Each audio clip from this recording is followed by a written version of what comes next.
Welcome to Real Talk, where we talk about the latest street topics and events that occur within the streets of London and within the capital. Do you feel that young women are being groomed into joining gangs? And why? Yes and no.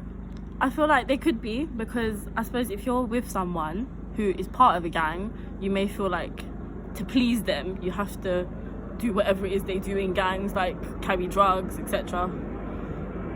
Do you feel like it's harder to be a young girl in 2019 than it's ever been? With all the social media, all of the pressure from, media, from friends, family, celebrities, and society in general as a whole, the amount of pressure that they put on young women, do you feel that it's something that's relevant? Most definitely. Even though there is like more awareness about equality and different body shapes and stuff, I think there is still that stereotype that a woman has to look a certain way, dress a certain way. There is not that equality for men and women, I don't think.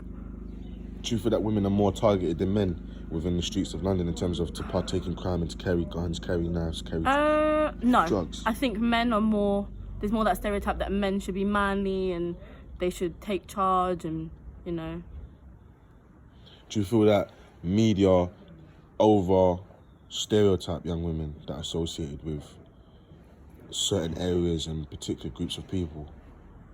I think the media stereotypes young people in general to like all be part of gangs and all be part of crime, and not just women. And what do you feel, and how do you feel about other young women that are jealous and spiteful towards other young women for no reason and that are malicious? I think they're missing out on something in their own life, and they're just prejudging other lives without knowing what's really going on in their life.